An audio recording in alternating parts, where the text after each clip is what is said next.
Recent എല്ലായിടത്തും ചർച്ചാ വിഷയമായിട്ടുള്ള ഒരു കാര്യമാണ് സൗഭാഗ്യ വെങ്കടേഷിന്റെ വെയിറ്റ് ലോസ്. കുറച്ച് ആൾക്കാർ അതിനെ പോസിറ്റീവായിട്ട് കാണുന്നുണ്ട്, കുറച്ച് ആൾക്കാർ അതിനെ നെഗറ്റീവായിട്ട് കാണുന്നുണ്ട്. സൈഡ് എഫക്ട്സ് ഉണ്ടെന്ന് പറയുന്നുണ്ട്, റിസ്ക് ആണെന്ന് പറയുന്നുണ്ട്. അങ്ങനെ പലതരത്തിലുള്ള ഡിസ്കഷൻസ് നടക്കുന്നുണ്ട്. ഇത് സൗഭാഗ്യയുടെ മാത്രം കേസ് അല്ല. കുറേയധികം ഇൻഫ്ലുവൻസേഴ്സും പെട്ടെന്ന് വെയിറ്റ് കുറച്ചതിന്റെ ഭാഗമായിട്ട് ഇതേ ക്രിറ്റിസിസംസ് ഒക്കെ ഫേസ് ചെയ്യുന്നുണ്ട്. ഫോർ എക്സാമ്പിൾ, എന്നോട് കുറേയധികം ആൾക്കാർ ചോദിച്ചൊരു കാര്യമാണ് അപർണ തോമസ് പെട്ടെന്ന് തന്നെ വെയിറ്റ് ലോസ് വന്നതുപോലെ ഫീൽ ചെയ്യുന്നു, അതെങ്ങനെയാണ് സംഭവിച്ചത്, അങ്ങനെ നമുക്കും പറ്റുമോ എന്നൊക്കെ ചോദിക്കുന്നുണ്ട്. അതിനെപ്പറ്റിയാണ് ഇന്ന് നമ്മൾ സംസാരിക്കാൻ പോകുന്നത്. ഈ ഒരു കാലത്ത് വെയിറ്റ് ലോസിന് വേണ്ടിയിട്ട് എന്തൊക്കെ മെത്തേഡ്സ് ഉണ്ടെന്നുള്ളതും അതിന്റെ സൈഡ് എഫക്ട്സ് എന്തൊക്കെയാണെന്നുള്ളതും എത്രത്തോളം ഇഫക്റ്റീവ് ആണെന്നുള്ളതും ഇനി ഹെൽത്തിയസ്റ്റ് ആയിട്ട് എങ്ങനെ വെയിറ്റ് കുറയ്ക്കാം എന്നുള്ളത്. അപ്പോൾ വെൽക്കം ബാക്ക് ടു വീണ സിനർച്ചൽ. ഞാൻ വീണ, പ്രൊഫഷണൽ വൈസ് ഞാൻ certified image consultant and personal stylist ആണ്.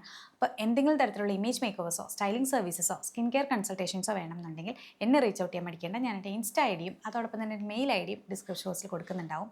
അപ്പോൾ വേണ്ടവർക്ക് ചെക്ക് ചെയ്ത് നോക്കാവുന്നതാണ്. ഫസ്റ്റ് വൺ എന്ന് പറയുന്നത് GLP-1 and GIP weight loss injections എന്നുള്ളതാണ്. ഇതാണ് കൂടുതൽ ആൾക്കാരും ഇപ്പോൾ പ്രിഫർ ചെയ്ത് പോവാറുള്ള ഒരു മെത്തേഡ് എന്ന് പറയുന്നത്. ഇതിൽ സെമാഗ്ലൂട്ടൈഡ്, ടിർസെപ്പാറ്റൈഡ്, ലിറാഗ്ലൂട്ടൈഡ് ഇങ്ങനെ 3 തരത്തിലുള്ള ഇഞ്ചക്ഷൻസ് ഉണ്ട്. അതിൽ മേജർ ആയിട്ട് ഫോക്കസ് ചെയ്യുന്നത് ഈ സെമാഗ്ലൂട്ടൈഡും ടിർസെപ്പാറ്റൈഡും ആണ്. അതിൽ ഈ ടിർസെപ്പാറ്റൈഡ് ഒരു 15 to 20%, 25% വെയിറ്റ് ലോസ് അത് കാരണം സംഭവിക്കും, ആ ഒരു ഇഞ്ചക്ഷൻ കാരണം. ആൻഡ് സെമാഗ്ലൂട്ടൈഡ് ആണെങ്കിൽ 10 to 15% വെയിറ്റ് ലോസ് അത് കാരണം സംഭവിക്കും. പക്ഷേ ഇതിന് പ്രശ്നങ്ങളും കൂടിയുണ്ട്. അതായത് ഇത് മേജർ ആയിട്ട് ഫോക്കസ് ചെയ്യുന്നത് ബ്ലഡ് ഷുഗർ ഒന്ന് കൺട്രോൾ ചെയ്യാൻ വേണ്ടിയിട്ടും നമ്മളുടെ വിശപ്പിനെ നന്നായിട്ട് കൺട്രോൾ ചെയ്ത് അടക്കി വെക്കാൻ വേണ്ടിയിട്ടും എപ്പോഴും ഫുള്ളറായിട്ട് ഫീൽ ചെയ്യാൻ വേണ്ടിയിട്ടും ആൻഡ് ഓൾസോ മൊത്തത്തിൽ നമുക്ക് ക്രേവിങ്സ് ഒക്കെ നടക്കാനും ഒക്കെ വേണ്ടിയിട്ടാണ് ഈ ഒരു കാര്യം മേജറായിട്ട് ഹെൽപ്പ് ചെയ്യുക. പക്ഷെ ഇതിനൊരു നോർമലി പറയുന്ന കുറച്ച് സൈഡ് എഫക്ട്സ് ഉണ്ട്. അതായത് ഇപ്പോൾ ഡയറിയ പോലുള്ള പ്രശ്നം വരിക, കോൺസ്റ്റിപ്പേഷൻ വരിക, വോമിറ്റിംഗ്, നോസിയ, അങ്ങനെയുള്ള സൈഡ് എഫക്ട്സ് നോർമലി പറയുന്ന സൈഡ് എഫക്ട്സ് ഉണ്ട്. പക്ഷെ അത് കൂടാണ്ട് മേജർ ആയിട്ടുള്ള സൈഡ് എഫക്ട്സ് ആയിട്ട് നമുക്ക് പറയാൻ പറ്റുന്ന കുറച്ച് പ്രശ്നങ്ങൾ, പാൻക്രിയാസിന് പ്രശ്നം വരാനുള്ള ഒരു സാധ്യതയുണ്ട്. ഇഞ്ചക്ഷൻസ് എടുത്ത് കഴിഞ്ഞു കഴിഞ്ഞാൽ നമ്മൾ ലൈഫ് സ്റ്റൈലിൽ ഒരു ചേഞ്ച് വരുത്തിയിട്ടില്ല, സ്ട്രെങ്ത് ട്രെയിനിങ് ഒന്നും കറക്റ്റ് ആയിട്ട് ചെയ്യുന്നില്ല, അങ്ങനെയൊന്നും ചെയ്യുന്നില്ലെങ്കിൽ ഈ മെഡിസിൻസ് സ്റ്റോപ്പ് ചെയ്ത് കഴിഞ്ഞാൽ ഇത് വീണ്ടും വെയിറ്റ് ഗെയിൻ ചെയ്യാനുള്ള ഒരു ചാൻസ് ഉണ്ട്. അതല്ലെങ്കിൽ പിന്നെയുള്ളൊരു പ്രശ്നം എന്ന് പറയുന്നത് വെയിറ്റ് ലോസ് കാരണം മുടി കൊഴിയാനുള്ള ഒരു ചാൻസ് ഉണ്ട്, പിന്നെ ഗാൾ സ്റ്റോൺസ് വരാനുള്ള ഒരു ചാൻസ് ഉണ്ട്, മസിൽ കുറയാനുള്ള ഒരു ചാൻസ് ഉണ്ട്. അതൊക്കെ നമ്മൾ ഈ സ്ട്രെങ്ത് ട്രെയിനിങ്ങും കൂടി ഇതിന്റെ കൂട്ടത്തിൽ ചെയ്തു പോയാൽ മാത്രമേ ഇതൊക്കെ എഫക്റ്റീവ് ആയിട്ട് നിൽക്കുകയുള്ളൂ. ഇത് എല്ലാ ആൾക്കാർക്കും എടുക്കാൻ പറ്റില്ല എന്നുള്ളത് വേറൊരു പ്രശ്നമാണ്. തൈറോയ്ഡ് ക്യാൻസർ ഉള്ള ആൾക്കാർക്ക് എടുക്കാൻ പറ്റില്ല. പിന്നെ എന്തെങ്കിലും ഹെൽത്ത് ഇഷ്യൂസ് ഉള്ള ആൾക്കാർക്കും ഇതിന് കുറച്ച് റിസ്കുകളൊക്കെ ഉണ്ട്. അപ്പം നിങ്ങൾക്ക് വേറെ ഒരു ഹെൽത്ത് കൺസേൺസും ഹെൽത്ത് ഇഷ്യൂസും ഒന്നും ഇല്ലെങ്കിൽ, ഈ ഒരു ഒബീസിറ്റി ഭയങ്കര പ്രശ്നമായിട്ട് നിൽക്കുന്നുണ്ടെങ്കിൽ, പെട്ടെന്ന് തന്നെ അതിനൊരു എഫക്റ്റീവ്നെസ് കിട്ടണം എന്നുണ്ടെങ്കിൽ, അത് നന്നായിട്ട് കുറയണം എന്നുണ്ടെങ്കിലാണ് ഈ ഒരു കാര്യം നിങ്ങൾക്ക് പോയി എടുക്കാവുന്നത്. പക്ഷെ അത് ഡോക്ടറിന്റെ കീഴിൽ ഡോക്ടറിനോട് ചോദിച്ച് അതിന്റെ റിസ്കുകളും എല്ലാം മനസ്സിലാക്കിയിട്ട് വേണം ഇതെടുക്കാൻ. സാധാരണ കയ്യിൽ കുറേ അധികം കാശൊക്കെ ഉണ്ടെങ്കിൽ, ഇതൊരു വലിയ ഇഷ്യൂ ആയിട്ട് നിൽക്കുന്നുണ്ടെങ്കിൽ, ലൈഫ് സ്റ്റൈലിനെ മൊത്തത്തിൽ അത് ബാധിക്കുന്നുണ്ടെങ്കിൽ ഈ ഒരു കാര്യമൊക്കെ എടുക്കാവുന്നതാണ്. പക്ഷേ ഈ ഒരു ഇഞ്ചക്ഷൻ എടുത്തു എന്ന് കരുതി നമ്മളുടെ ഡെയിലി ലൈഫ് സ്റ്റൈലിൽ ചേഞ്ചസ് വരുത്തിയിട്ടില്ലെങ്കിൽ ഇത് വീണ്ടും വെയിറ്റ് റീഗെയിൻ ചെയ്യാനുള്ള ഒരു ചാൻസ് ഉണ്ട്. സെക്കൻഡ് എന്ന് പറയുന്നത് വെയിറ്റ് ലോസ് ടാബ്ലറ്റ്സ് ആണ്. അതിൽ മേജർ ആയിട്ട് ഓർലിസ്റ്റാറ്റ് എന്ന് പറഞ്ഞൊരു ടാബ്ലറ്റ് ഉണ്ട്, ഫെന്റിർമൈൻ എന്ന് പറഞ്ഞൊരു ടാബ്ലറ്റ് ഉണ്ട്. ഇതൊക്കെ വെയിറ്റ് ലോസ് ടാബ്ലറ്റ്സ് ആയിട്ടുള്ളതാണ്. അത് ഓരോ രാജ്യത്തും ഓരോ തരത്തിൽ ഓരോരോ പേരിലൊക്കെയാണ് ഇതിന്റെ വെയിറ്റ് ലോസ് ടാബ്ലറ്റ്സ് ഉണ്ടാവുക. ഇതിന്റെ ഒരു കാര്യം എന്ന് വെച്ചാൽ, ഇത് നോർമലി ബാക്കിയുള്ളത് പോലെയല്ല, ഒരു 0 to 15% അല്ലെങ്കിൽ 0 to 10% ഒക്കെയാണ് ഇത് കാരണമുള്ള വെയിറ്റ് ലോസ് സംഭവിക്കുക. ഈ ഒരു കാര്യം കുറച്ചും കൂടി ട്രീറ്റ്മെന്റ് എടുക്കേണ്ട കാര്യമില്ല, അത്രയും എക്സ്പെൻസീവ് അല്ല എന്നുണ്ടെങ്കിലും ഇതിന്റെ സൈഡ് എഫക്ട്സ് കുറച്ച് കൂടുതലായിരിക്കും. സൈഡ് എഫക്ട്സ് കൂടുതലായിരിക്കും വെച്ചാൽ മസിൽ ലോസിന്റെ പ്രശ്നങ്ങൾ ഉണ്ടാവും, ഫാറ്റ് അബ്സോർപ്ഷനെ ബ്ലോക്ക് ചെയ്ത് കളയും, അങ്ങനെ ഒരു കാര്യം സംഭവിക്കാനുള്ള ഒരു സാധ്യതയുണ്ട്. അപ്പോൾ അങ്ങനെയുള്ള കുറച്ചധികം സൈഡ് എഫക്ട്സ് ഇതിന് കൂടുതലാണ്. പിന്നെ നേരത്തെ പറഞ്ഞതുപോലെ നോർമലി നമ്മൾ കാണുന്ന മറ്റേ നോസിയ, വോമിറ്റിംഗ്, ഡയറിയ അങ്ങനെയുള്ള കാര്യങ്ങളും ഇതിന് കൂടുതലായിട്ടുണ്ട്. അപ്പോൾ ഈ വെയിറ്റ് ലോസ് ടാബ്ലറ്റ്സ് നിങ്ങൾ എടുക്കുന്നുണ്ടെങ്കിലും അതൊരു ഡോക്ടറെ കണ്ട് ചോദിച്ചിട്ടൊക്കെ മാത്രമേ എടുക്കാൻ പാടുള്ളൂ. ബിക്കോസ് ഒരുപാട് ഹെൽത്ത് റിസ്കുകൾ കൂടുതലായിട്ടുള്ളതാണ്. ആൻഡ് ഓൾസോ റിസൾട്ട് വെച്ച് നോക്കുകയാണെങ്കിൽ നേരത്തെ പറഞ്ഞ ഇഞ്ചക്ഷൻസ് പോലെ അത്രയും ഇഫക്റ്റീവ് ആയിട്ടുള്ള ഒരു റിസൾട്ട് ഇതിന് കിട്ടില്ല. എന്നാലും നമ്മൾ സാധാരണ പണ്ടൊക്കെ ക്രാഷ് ഡയറ്റ്സ് ഒക്കെ എടുത്ത് ചെയ്യുന്നതിനേക്കാളും എഫക്റ്റീവ് ആയിരിക്കും. മൂന്നാമത്തെ മെത്തേഡാണ് ഫാറ്റ് ഫ്രീസിങ്, ക്രയോലിപ്പോളിസിസ് എന്ന് പറയും. ഞാൻ മുമ്പ് ഒരിക്കൽ ഒരു വീഡിയോ ചെയ്തിട്ടുണ്ടായിരുന്നു ഇങ്ങനെ ഫാറ്റ് റിഡക്ഷന് വേണ്ടിയിട്ടുള്ളത്.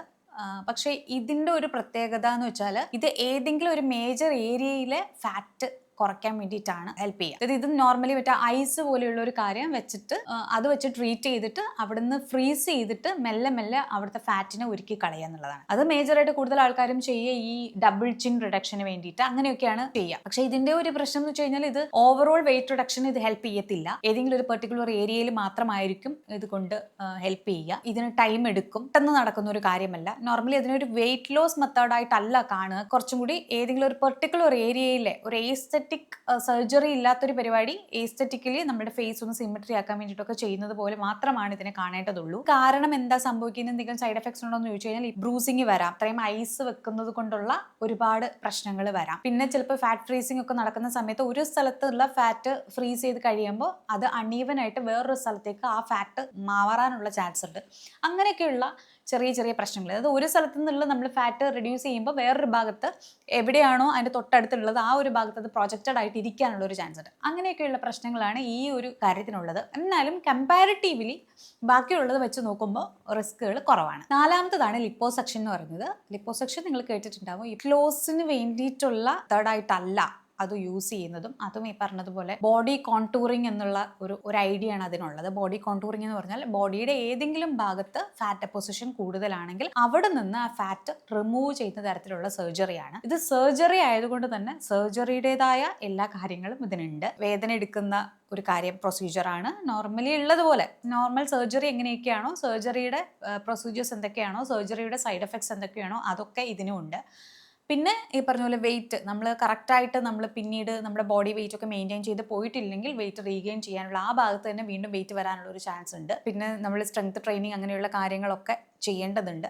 ഓവറോൾ ഇതൊരു ഒബീസിറ്റിയുടെ അതിനെ ട്രീറ്റ് ചെയ്യുന്ന ഒരു കാര്യമല്ല. ഏതെങ്കിലും പെർട്ടിക്കുലർ കുറച്ച് ഭാഗത്തേക്ക് മാത്രമാണ് ചെയ്യുക. പെർട്ടിക്കുലർ ഓരോ ഭാഗത്തേക്ക് ചെയ്യുന്നതിനാണ് ഇതിന് റേറ്റ് ഉള്ളത്. ആം ഫാറ്റ് ആണ് കുറെ ആൾക്കാർക്ക് ഉള്ളതെങ്കിൽ അത് മാത്രമായിട്ട് എത്ര ഏരിയ ഉണ്ടെന്ന് നോക്കിയിട്ടൊക്കെയാണ് അതിന്റെ ഒരു റേറ്റ് ഒക്കെ തീരുമാനിക്കുക. അങ്ങനെയാണ് ലിപ്പോസക്ഷൻ കൂടുതലായിട്ട് നടക്കുക. പക്ഷെ ലിപ്പോസക്ഷൻ ഈ പറഞ്ഞ പോലെ എഫക്റ്റീവ് ആയിട്ടുള്ള ഒരു കാര്യം തന്നെയാണ്. നിങ്ങൾക്ക് ഈ പറഞ്ഞ പോലെ സമയമുണ്ട്. ബോഡിക്ക് അതിന് ശേഷം, അതായത് ഇപ്പൊ ഈ ഒരു സർജറിക്ക് ശേഷം ബോഡിക്ക് റെസ്റ്റ് ചെയ്യാനുള്ള പീരീഡും ഇത്തരം കാര്യങ്ങളും ഒക്കെ കൊടുത്തു കഴിഞ്ഞാൽ ചില ഭാഗത്ത് ചില ആൾക്കാരുടെ ചില ഏരിയയിൽ ഇൻസെക്യൂരിറ്റീസിനെ കുറയ്ക്കാൻ വേണ്ടിയിട്ട് ഇത് ഹെൽപ്പ് ചെയ്യും. അടുത്തതാണ് ഫാറ്റ് ബേണിംഗ് സപ്ലിമെന്റ്സ് എന്ന് പറഞ്ഞിട്ട് മാർക്കറ്റിൽ കിട്ടുന്ന സപ്ലിമെന്റ്സ്. ഈ സപ്ലിമെന്റ്സ് ഒക്കെ ഞാനും പണ്ട് കഴിച്ചിട്ടുള്ളതാണ്.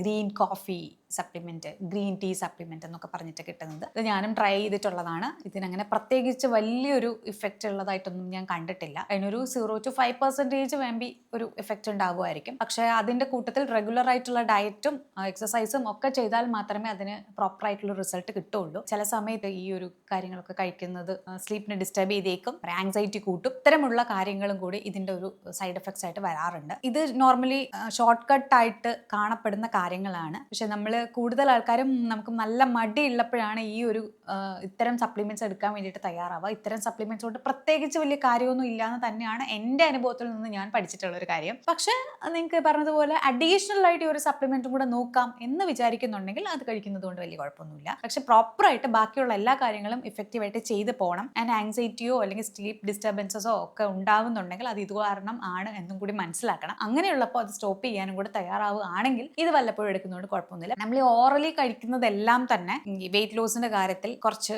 സൈഡ് എഫക്ട്സ് ഉണ്ടാക്കുന്നതായിട്ടാണ് എനിക്ക് തോന്നിയിട്ടുണ്ട്. അൺലെസ് നമ്മളിപ്പം വയറ് ഫുള്ളാക്കി വെക്കാൻ വേണ്ടിയിട്ട് നമ്മളിപ്പോൾ ആപ്പിൾ സിഡർ വിനീഗർ ഒക്കെ കഴിക്കുന്നു, അങ്ങനെയുള്ള കാര്യങ്ങളൊക്കെ ആണെങ്കിൽ പിന്നെയും വലിയ കുഴപ്പമില്ല. ബാക്കിയുള്ള സപ്ലിമെന്റ് എന്നുള്ള രീതിയിൽ കഴിക്കുന്ന സാധനങ്ങളൊക്കെ പ്രശ്നമായിട്ടാണ് എനിക്ക് തോന്നിയിട്ടുള്ളത്. പറഞ്ഞു വന്നത് എല്ലാ ആൾക്കാർക്കും ഉള്ളൊരു വലിയ തെറ്റിദ്ധാരണ എന്ന് പറയുന്നത് ഫാറ്റ് റിഡക്ഷൻ അല്ല സത്യത്തിൽ വെയിറ്റ് ലോസ് എന്ന് പറയുന്നത്. വെയിറ്റ് ലോസ് എന്ന് പറയുമ്പോൾ നമ്മൾ ബേൺ ചെയ്യുന്നതിനേക്കാളും കുറച്ച് കാലറി മാത്രമേ നമ്മൾ കഴിക്കാൻ പാടുള്ളൂ എന്നുള്ളതാണ്. ആ സമയത്താണ് വെയിറ്റ് റിഡക്ഷൻ സംഭവിക്കുക. അപ്പോൾ ഉള്ള വെയിറ്റ് നന്നായിട്ട് കൂടിയിരിക്കുന്ന വെയിറ്റ് റിഡക്ഷൻ സംഭവിക്കണം എന്നുണ്ടെങ്കിൽ കഴിക്കുന്ന കലോറി കുറച്ചായിരിക്കണം, നമ്മൾ ബേൺ ചെയ്യുന്ന കലോറി കൂടുതലായിരിക്കണം. ഇപ്പോഴും എയിം ചെയ്യേണ്ട കുറച്ച് കാര്യങ്ങൾ എന്ന് പറയുന്നത് നമ്മുടെ മസിൽ പ്രിസർവ് ചെയ്യാൻ വേണ്ടി നോക്കുക, ഈ കാലറി കുറച്ച് കഴിക്കാൻ വേണ്ടി നോക്കുക, ഡയറ്റൊക്കെ ഓക്കെ ആക്കി വന്ന് ലൈഫ് സ്റ്റൈലൊക്കെ ഓക്കെ ആക്കി വന്നിട്ടുണ്ടെങ്കിൽ അത് മെയിൻറ്റെയിൻ ചെയ്ത് കൊണ്ടുപോകാൻ വേണ്ടിയിട്ട് നോക്കുക. അപ്പോൾ അതിന് മേജറായിട്ട് നമ്മൾ പ്രോട്ടീൻ നന്നായിട്ട് കഴിക്കാൻ വേണ്ടി നോക്കുക. സ്ട്രെങ്ത് ട്രെയിനിങ് ഒരു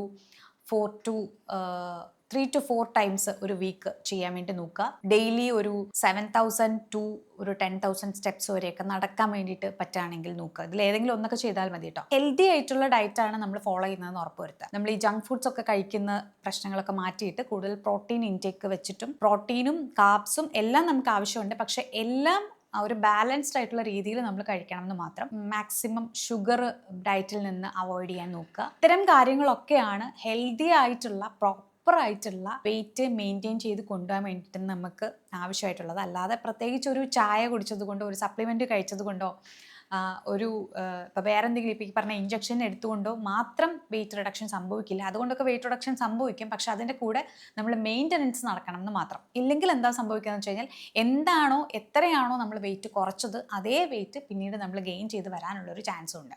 സോ ഹെൽത്തി ആയിട്ട് വെയിറ്റ് കുറയ്ക്കുക എന്നുള്ളതിന് സത്യത്തിൽ വലിയ ചിലവൊന്നുമില്ല. പക്ഷേ നമ്മുടെ മൈൻഡിനൊരു കൺട്രോൾ ഉണ്ടാവണം, കൺസിസ്റ്റൻസി ഉണ്ടാവണം എന്നുള്ളതാണ് ഇതിൻ്റെ ഏറ്റവും മേജർ ആയിട്ടുള്ളൊരു കാര്യം. അതിന് വേണ്ടിയിട്ട് ശ്രമിക്കുകയാണെങ്കിൽ ഒരു ഇഞ്ചക്ഷനും നമ്മൾ സ്പെൻഡ് ചെയ്യേണ്ട ആവശ്യമില്ല, ഒരു സർജറിക്കും സ്പെൻഡ് ചെയ്യേണ്ട ആവശ്യമില്ല. അല്ലാതെ തന്നെ നമുക്ക് ഒരു 6 മന്ത്സിനുള്ളിൽ അല്ലെങ്കിൽ ഒരു 3 മന്ത്സിനുള്ളിൽ അല്ലെങ്കിൽ ഒരു 4 മന്ത്സിനുള്ളിലൊക്കെ നമുക്ക് വെയിറ്റ് കുറച്ചെടുക്കാവുന്നതേ ഉള്ളൂ. അപ്പോൾ ഇത്രയേ ഉള്ളൂ ഇന്നത്തെ വീഡിയോ. അടുത്ത വീഡിയോയിൽ നമുക്ക് വീണ്ടും കാണാം. Tata, bye bye, love you.